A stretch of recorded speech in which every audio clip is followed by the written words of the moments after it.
12 жылдык обученияга даярбызбы? Даяр болуп калдыкпы? Даяр эмеспиз. Өтүш үчүн ондогон жылдар керек.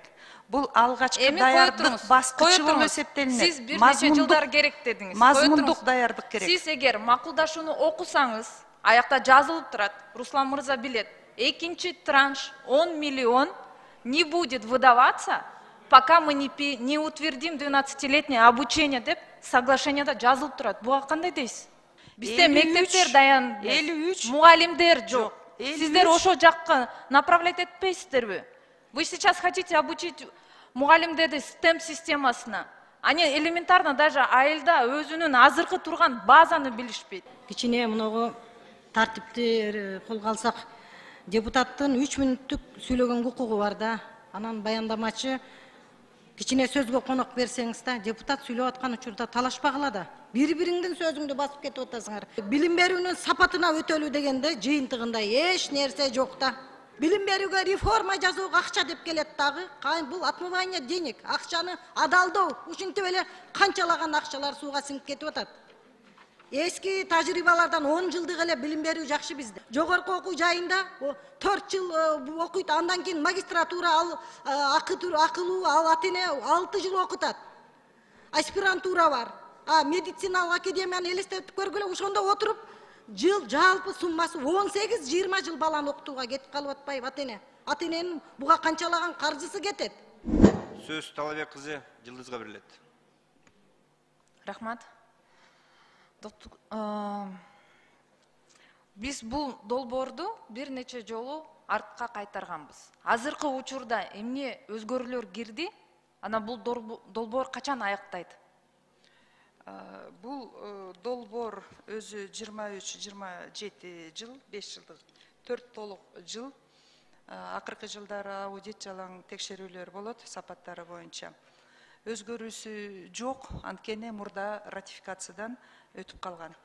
Сиз туура эмес айтып атасыз, ратификация эмес. Это согласование. Бул ратификацияга жаңы келип атат. Ратификация алып келдим, кечирим сурайм. 12 жылдык обучение боюнча сиз жаңы министр болуп келгенде, мен сизге суроо бергенде сиз айткансыз, биз азыр даяр эмеспиз деп. 25-жылга чейин, мынакей, 1,5-2 жыл калды. Биз 12 жылдык обученияга даярбызбы? Даяр болуп калдыкпы? Даяр эмеспиз. Өтүш үчүн ондогон жылдар керек. Бул алгачкы даярдык баскычы болуп эсептелинет. Сиз бир нече жылдар керек дедиңиз. Мазмундук даярдык керек. Сиз эгер макулдашууну окусаңыз, аякта жазылып турат, Руслан мырза билет. Экинчи транш 10 миллион не будет выдаваться, пока мы не утвердим 12-летнее обучение деп соглашениеда жазылып турат. Буга кандай дейсиз? Бул жерде Азия өнүктүрүү банкынын өкүлдөрү менен сүйлөштүк. Бул алардын акыркы чечими эмес. Алар биз менен макулдаш иретинде биз даярдык иштерин жүргүзөбүз. Даярдык гана иштерин. Утвердить дейт. Вы как министр образования, вы же понимаете, что значит слово утвердить 12-летнее обучение. То есть до 2025 года мы должны утвердить 12-летнее обучение. Хотя вы сейчас и тогда утверждаете, что мы не готовы к 12-летнему обучению. Так о чем мы сейчас говорим? Потому что пока мы не утвердим, 1 миллион банк бизге бербейт. Значит, это соглашение будет просто в воздухе висеть. Я это тогда говорила и сейчас говорю. Вы же знаете, что без 12 жылдыкка даяр эмеспиз. Хорошо, Бишкек готов. Давайте айылды алалык. Там классов не хватает. Преподавателей тоже не хватает. Анда биз кантип 12 жылга өтөбүз? И сиз өзүңүз так айткансыз, биз 12 жылдыкка даяр эмеспиз деп. Сейчас мы что обсуждаем? Жооп берсем болобу? Биз бул 12 жылдык өтүүгө мазмундук даярдык көрүп атабыз. Мугалимдерди даярдап атабыз, мектептин базистик окуу пландарын даярдап атабыз, окуу китептеринин стандарттарын даярдап атабыз. Физически аларды отургузуу мүмкүн эмес. Отургуза албайбыз баарын бир мезгилде 12 жылга. Даярдык иштери менен ошол эле документти карасаңыз айтып атат. 12 жылга өтүү бул долгосрочный процесс деп атат. Узак мөөнөттөгү процесс. Тогда биз анда экинчи транш 10 миллионду албайт экенбиз да, туурабы? Башкы биринчи траншты алат экенбиз, экинчи траншка келгенде мы застрянем, и все, это соглашение будет висеть в воздухе, как обычно, невыполненное. Биз Азия өнүктүрүү банкынын өкүлдөрү келгенде биз алар менен дагы сүйлөшөбүз. Не жөнүндө сүйлөшөбүз? Мы когда на согласовании, вы когда приносили соглашение, мы говорили, обговорите этот пункт, и мы все поддержим.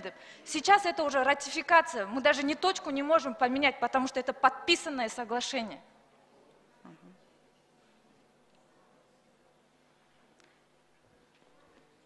Как вы собираетесь поменять? Это сейчас идет ратификация, это не согласование. Это внутри государственной процедуры, где мы даем согласие, чтобы это соглашение вступило в силу. Кайрадан мен тастыктайм өзүмдүн оюмду. Бул жерде мазмундук даярдыктарды көрөбүз. Нулевой класска Мазмундук даяр дегендечи, сиздер биринчи айылдагы мектептерди ремонт кылып даяр кылыңыздар, а тут говорится об утверждении 12-летнего обучения. И тогда я говорила, давайте пересмотрим данное соглашение и направим на то, чтобы наши школы подготовились сперва. Давайте мектептерди дайындайлык. Айылда панель менен тосулган мектептердин ортолору турбайбы? Ошолорду дайындайлык, анан 12 жылга өтө берелик. А эгерде биз алардын моделин түзө албасак кантип даярдайбыз биз? Бизде мектептер даян, 53 мугалимдер жок. Сиздер ошо жакка направлять этпейсиздерби? Вы сейчас хотите обучить мугалимдерди STEM системасына. Они элементарно даже айылда өзүнүн азыркы турган базаны билишпейт. Биз бул долбоордун алкагында 12 жылга өтүүнүн мазмундук моделин даярдайбыз. Мугалимдер кайрадан даярдалат. Я еще раз повторяю, там говорится об утверждении. Давайте соглашение жакшылап караңыздар. 2025 жылы бул аякташ керек. 2010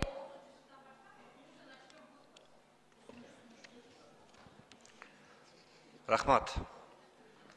Кийинки сөз Талиева Камила Абдыразаковна берилет. Рахмат, урматтуу төрагалық кылуучу. Кичине мыногу тартипти колго алсак, депутаттын 3 мүнөттүк сүйлөгөн укугу бар да. Анан баяндамачы кичине сөзгө конок берсеңиз да, депутат сүйлөп аткан учурда талашпагыла да. Бири-бириңдин сөзүңдү басып кетип атасыңар. Мен замечание кылат элем, төрагалық кылуучу кичине тартипти кармап берсеңиз. Анан эми урматтуу депутаттар, менен мугалим катары айтайын. Бул жерде бул акча 12 жылдык билим берүүгө багытталган акча бул. Каржы ошондой да, мына тоготерин айтайлы. Эми биздин келген министрлер шөкөттөп сүйлөөгө маш болуп алганда. Анан министрлерибиз билим берүү тармагында акчаны имерип коюуга маш болуп алган. Сандан сапатка өтөлүү, билим берүүнүн сапатына өтөлүү дегенде жыйынтыгында эч нерсе жок да. Биз биринчи кезекте мугалимге, окуучуга шарт түзүүнү унутпашыбыз керек. АТНеге шарт түзүүнү унутпашыбыз керек. Эски билим берүүдөгү жакшы биздин тажрыйбаларды биз алышыбыз керек да. Мына билим берүүгө реформа жасоого акча деп келет дагы. Бул отмывание денег, акчаны адалдоо, ушинтип эле канчалаган акчалар сууга сиңип кетип атат. Эски тажрыйбалардан 10 жылдык эле билим берүү жакшы бизде. Бала бакчада бала нулевойду окучу эле бир кезде. Ошол билим берүүгө эле кайтып 10 жылдык билим беришибиз керек. 12 жыл эмес, мына эсептеп көргүлө.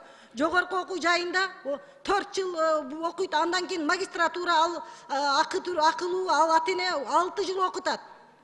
Аспирантура бар. Медициналык академияны элестетип көргүлө, ошондо отуруп жыл жалпы суммасы 18-20 жыл баланы окутууга кетип калып атпайбы АТН. АТНнын буга канчалаган каржысы кетет. Бул реформа эмес. 12 жылдыкка даярдоого акча куратобуз. Эгерде биз мына мыйзам долбоорун кабыл албасак, тыйын келбей калат дегенден биз алыс болушубуз керек. Биринчи кезекте биз мына мугалимге шарт түзөлү, АТНге шарт түзөлү.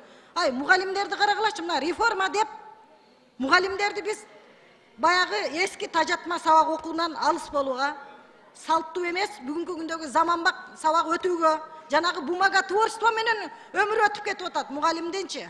Кагаз отчет берүүгө даярданып, мугалим менен окуучунун ортосунда мындай кенен эркин билим берүүгө, алака түзүүгө убакыт жок калып атат. Анан мен муногу жогорку окуу жайы, аспирантура боюнча, бу илим боюнча өзүнчө чоң бир реформа жасалыш керек бүгүнкү күнү. Мектеп, бала бакча боюнча реформа жасалыш керек. Муногу каржы менен биз реформа жасайбыз дегениңер, бул жөн эле жанагы консультанттар келет, байкуш мугалимди түрдүү түмөн программа менен биз башын айлантырып салдык. Мындан да эч кандай реформа болбойт. Биз жөн эле убакытты уттурабыз да. Эми министр аябай кооз сүйлөп атат, бирок мунун жыйынтыгы болбойт аягында. Мен эми